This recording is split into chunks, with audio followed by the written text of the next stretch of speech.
Now, Christianity has its 13th apostle, a faithful witness to the love, mercy, and truth of Jesus Christ. How about you? Will you be the 13th apostle? Living the Word of Christ, Lectio Divina, contemplative prayer, or, depending on where you're from, contemplative prayer. St. Ignatius and the spiritual exercises. Welcome back, ladies and gentlemen, to another episode of the 13th Apostle, where we explore the good, the beautiful, and the true of the Catholic faith and the Catholic Church. This is Tom Caffrey. I got to phrase it this way. I am the co-host with Dan Duddy, my co-host. I want to make sure that's crystal clear. And you heard the chuckle? Dan, you're there, right? Yes, I am. Yeah. I'm curious as to why you felt compelled to. Because our dear friend Deacon Chuck Kelly,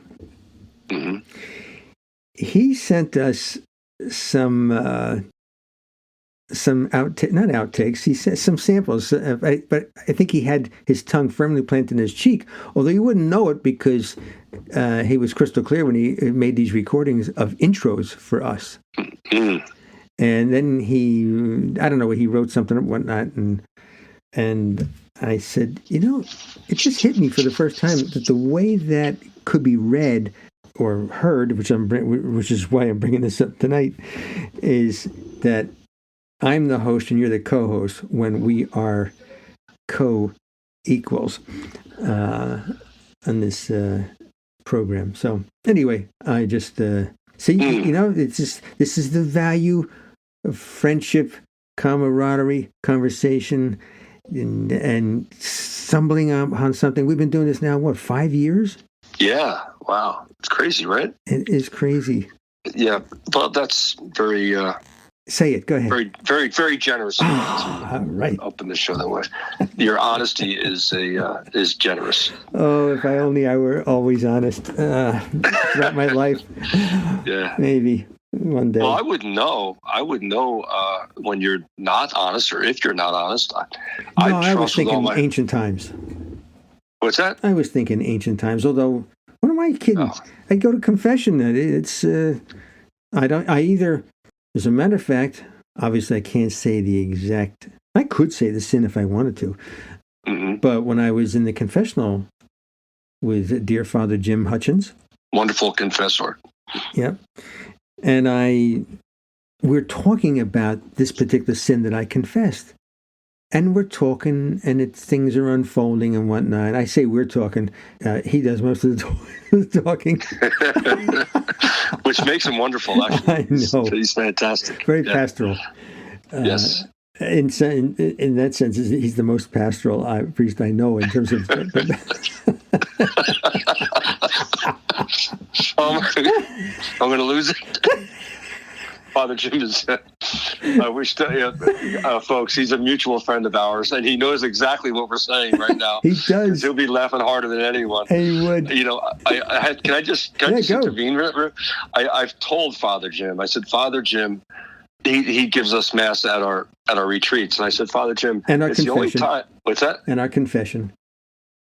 Okay, but I said, Father, yours is the only Mass where I could eat a ham sandwich before the homily and still have fasted before communion.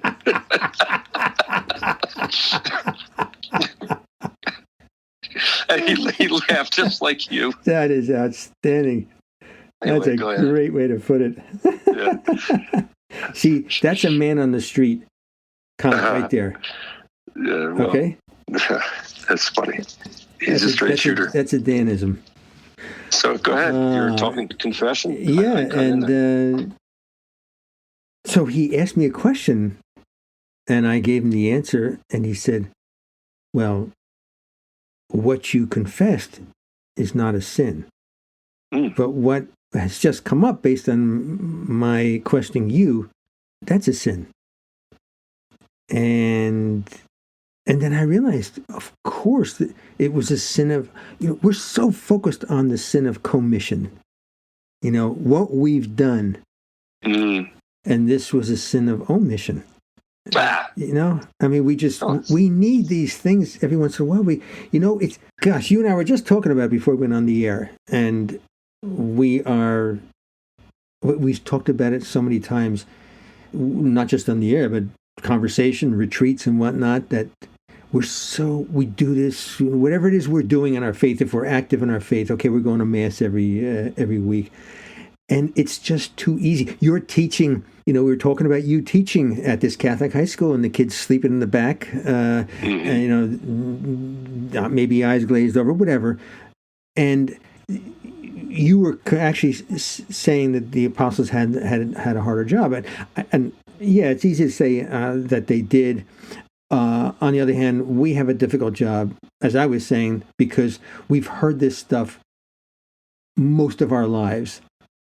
Or heard about it for much of our lives, even for those who are not active in their faith. I mean, we still have a Christianity is still in our culture. Right? You can go to any town, you'll probably see a cross somewhere, and certainly if you see a steeple or whatever. So people think they know the story. This is what I was telling you before. People think they know the story, and they don't. And so you have a challenging job of trying to lift that print off the page, make it 3D, as we always say, bring it to life, maybe a different angle on it. I have had many confessions. I think I know the drill. Prepare for it, and examination of conscience and all this stuff. And then, as things unfold organically in the confessional, Father Jim asks me this question. Boom. So that's somebody who's not going through the motions, and I'm not saying priests go through the motions. They're human, so I'm guessing. Let's put it this way: it's possible that a priest here and there is going to go through the motions. Still, it's a valid confession and absolution. But in terms of the pastoral part, as opposed to what most of my confessions are, I say these things. The priest makes a comment, and then he gives me absolution, and I say the prayer, and then I leave and say do my penance and whatnot. But absolutely, the pastoral part is so important. Yeah, standing in confession lines, and waiting, and doing, examining your conscience, and perhaps making sure that you're going to, in your best effort, have to spill the beans as much as you possibly can, with the depths of your heart, genuine spilling of the beans. Every once in a while, I've seen like a priest open up the curtain to look to see how long the line is, or see who was still out there, and then you might get inside and find out that it's a rather quick confession, always believing, of course, in the absolution. Other times, I find the priest actually walks 2 by 2 with me. Never having seen his face, or even if I'm behind the curtain or a close confession, there's a heart that comes through beyond that wall that walks 2 by 2 with me, as if I'm walking 2 by 2 with you, my friend. And then there's absolution, and I walk out, and I'm like, oh my goodness, there's such a rich fulfillment. In fact, while I'm telling you, there's a warm feeling that goes through my body. You were talking about knowledge for a minute ago, about maybe perhaps my students being raised in the knowledge of the faith, and maybe having so much of that input that it's in one ear and out the other, and the eye rolling of it. But there's a difference between knowledge and understanding, and I think what's required for the depth of understanding is passion, like a deep, like hit you in the human heart kind of knowledge that turns into a deep understanding, and then a desire, therefore a compulsion or desire that comes from the compulsion to understand more. And that's what I think we try to hit, all of us disciples and sharers of the word. But I'm finding out in the classroom of a Catholic high school what our men suffer with, or all men and women who are out there, putting it out there. It's a little bit of a persecution. Well, if it's a persecution, you're taking on that persecution for their benefit. That's Christian charity. That's love. Yeah, we're not obviously we're not talking about emotion. I mean, it could be that as well, but usually it's it's not. Although you could have, in terms of persecution, in prayer, that Lord, somehow these kids need to hear this. They need to understand it, and help me to get through to them. And if I'd like to do all of them, but if I could get through to just one, and that person changes, and who knows what impact that one student has as he or she decides to say, hey, I heard this Mr. Duddy say this stuff. I never thought about it before. I never knew about it. And you're an emotive guy, an emotional guy. Just what you said, you feel a warm feeling before. That comes across, and for all your years in football, emotion is a huge component. So, and you're used to, in terms of football players on your team, you would not tolerate one of those players falling asleep. They weren't allowed to yawn. Exactly. I'm telling you, I'm just realizing they weren't even allowed to yawn in my locker rooms. If they yawned, they had to stand up for the rest of whatever we were doing. Yeah. See, so now you don't have. Right. You probably want to. I can only imagine. Ladies and gentlemen, you have probably, some of you maybe who know Dan have heard when he really gets going, and he's got a strong voice, as I've said many times, and he can get very loud. Passionate. Richter scale loud. It feels good when that happens. It's, Well, yeah, that's because you're not on the receiving end. You're right. The endorphins, just get moving, and I go out to my car when it's over, and I'm like, wow, I feel great. Meanwhile, some of my players are crying at their car. I'm just kidding, but yeah, I know this is not what we decided to talk about today, but our kids, man, I'm in this high school. They need to understand these emotions, and not the emotions that take, not the emotions that are seeking out so much, and we're always there to help them, but the me type of emotions, but the emotions that are expressed because you have a voice and you really feel that you have a purpose and you can change the world or change hearts with who you are or who you are to be, and that you're essential and that you're consequential. And when we can commission the hearts of our youth to understand that, then they'll feel that voice, they'll know that voice, and it'll be hard to conceal that voice.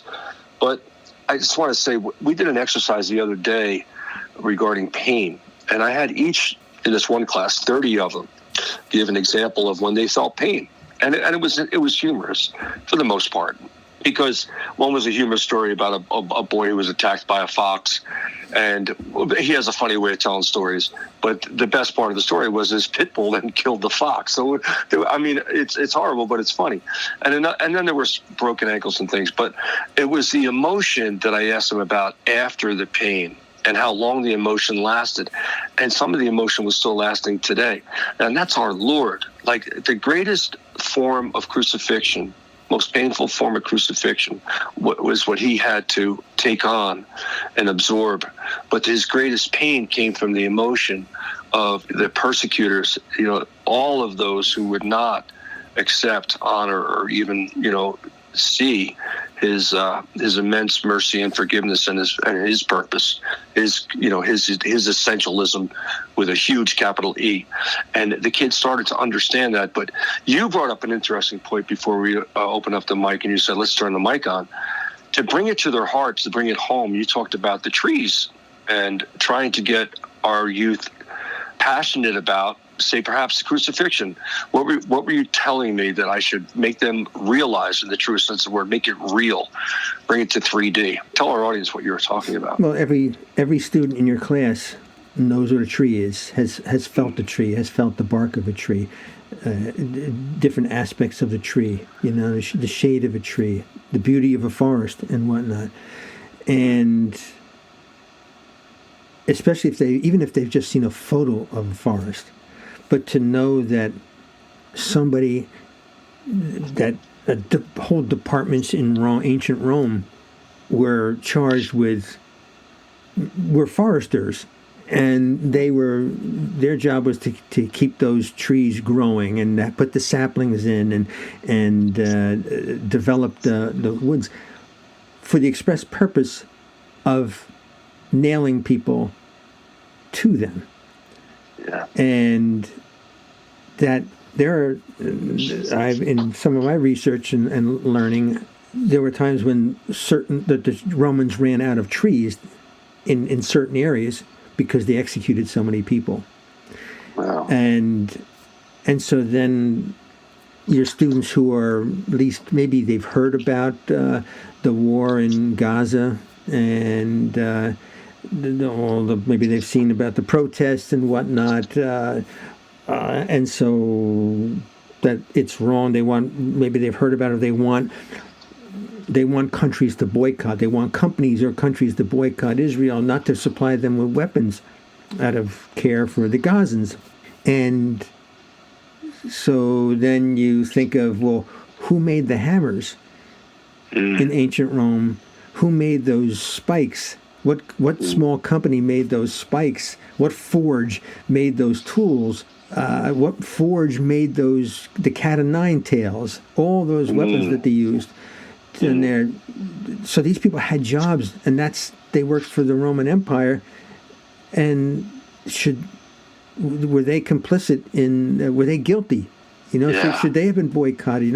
What is it like? I mean, did any of them not sleep at night when they saw the people hanging on the cross, if they went that way home? So like that is, and that is part of what I mentioned in the very beginning, the Lectio Divina, the contemplative exercise of St. Ignatius, that you you close your eyes, you relax, and you have that passage that you've read, this particular scene. Some of it is imaginative, it's like with St. Ignatius, in terms of the resurrection. He imagines that Mary, Jesus' mother, may have been the first person, or was one of the first people, but he imagines that Mary was actually the first person that Jesus saw. And so he says, well, close your eyes and imagine, imagine you're at that scene, and everybody's got a different scene in their head.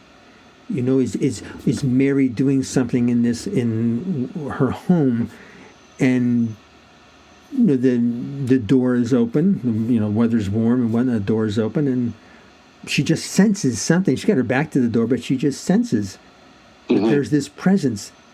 Yeah. And of course you and I would say that presence is spelled with a capital P, and everybody in our audience would say that presence is with a capital P. Is there a shadow? What do you smell? What do you hear? What do you see? Use all your senses. That's what Ignatius says. Use all your senses. Put yourself in that scene, and what do you feel like as participants in that scene? Yeah, I mean, presence with a capital P, but yet in the reality, with boots on the ground or sandals on the ground of the times, it's a small p, because everything about it is so human at the time. I mean, we put a capital P on it for absolute honorable beyond words reasons in the church, but at the time you're feeling the human presence, Tom, and you were talking about knowledge before, the knowledge of a tree, knowing a tree. But then when you bring in those great examples and putting those trees to work and making them real, and making even the tree three-dimensional and the men three-dimensional of the times, who were transforming these trees into, killing devices, then it becomes deep understanding. And with the understanding comes emotion, and with the emotion comes deeper understanding.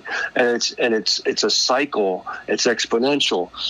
Knowing that there's something bad going on in Gaza, but then coming three-dimensional with it makes you a person. Then that person becomes far more compelled to be activated once there is that deeper understanding. The same is true with the vision you just gave us. And Ignatius calls us to get into the silence, to be contemplative, and to use our God-given imagination, and to go into our visions, because there wouldn't be any visionaries otherwise. Amen. And those that just live with the knowledge and without slowing down, getting into the silence, which I love to talk about, will only know. And what is knowledge? It's ice skating. We need to like melt into that pond, go down deep into the warmer waters, and really, really understand what is it below the ice, right? And get into the warmth of true understanding and passion and emotions. Yeah, I mean, if you have somebody, you take somebody along. If you were to do this with your class, and you're taking them along, you have them close their eyes, and it's like, okay, well, you're in a Catholic school, so we can do this, and you've had a needle, you've had a shot at your pediatrician, you've had a shot at your doctor. That's just a little pinprick, and so now imagine something that's, I don't know, 20 times as thick as that. Yeah. Piercing your skin, piercing your blood vessels, yeah. Piercing your nerve, yeah. Piercing your ligament, your tendon. Yeah, any of you had tendonitis? You athletes, have you had tendonitis? Yeah. Well, picture this. It's really painful. You picture that spike going through that, and that's just 1 foot. Yeah. I mean, can you imagine that you stubbed your toe or you've twisted an ankle? But you wouldn't want that little hypodermic syringe, the needle, to go into your foot.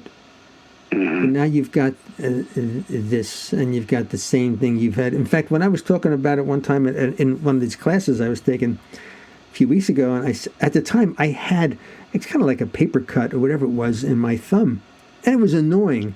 And we were going through that at the same time, part of Sacred Scripture, the crucifixion. And I said, this is annoying me. And it's like a paper cut. Come on. But you come to know your own heart a little more, obviously, so much more deeply. And we thank God it's only a vision. But by doing so, then you can really more understand, not just guess or assume about Our Lady's heart, the Blessed Mother's heart. Now you can see her being the first. Now you can see her, in the upper room and her incredible excitement. We'll get to the upper room, I'm sure, soon. In fact, we should probably save a Lectio Divina for an episode coming up, which leads us to that, the road to Emmaus onward to the upper room. Yeah, I mean, you're giving me a lot, and definitely fortifying that whole concept of knowledge is one thing. Knowledge is nothing, but it's the beginning of understanding. And it's understanding that eventually will compel us, will be the catalyst for us moving our feet, moving our hearts, and therefore moving other people's hearts because of it. So a perfect segue, speaking of moving hearts, very, very well said. So if anybody of your students have been in a romantic relationship, but they were on the receiving end of a breakup, Mary Magdalene, in that scene, first of all, she's in the Gospel of John, she's grief-stricken. And how many of your students, you don't have to ask them, but you just asking them to imagine it, how many of you have had a relationship and you were distraught by that relationship, that you wept, and you wanted to hold on to that relationship, and you felt so alive and so good about that relationship, the friendship, the love, and then it's gone. And Mary Magdalene, she sees, but then she sees Jesus. So then your love comes back into your life, and she holds on to him, and he has to tell her, "Don't hold me, Mary. Let go of me." He hasn't finished his work, and he has to ascend. And, so it's like, and Mary Magdalene had, I believe from everything I've read, she had the greatest transition of the followers. It's kind of like when I said in our retreat up in Massachusetts, who was the hero of Lord of the Rings? People say, well, it's Frodo. And I'd say, no, it's Samwise. Because Frodo was kind of like a royal stock. Bilbo Baggins, his uncle, I think. But Samwise was a gardener for Frodo.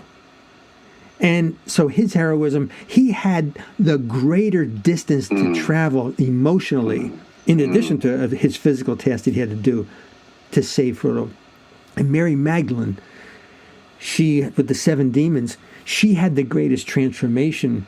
And so to know what Jesus had done for her, to lose him, then to have him again, and then to lose him again, which she thought was losing again.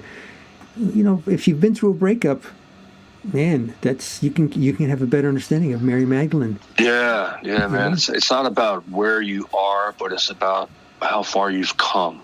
You know, that's where the transformations are. Mm-hmm. Well, yeah, and if you're trying to understand, if you want to be empathetic, well, okay, then you've had pain.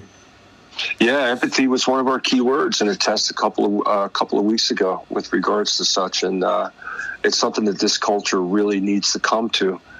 Once again, because they're ice skaters, it's superficial, 3-second TikToks. I call them tickle talks.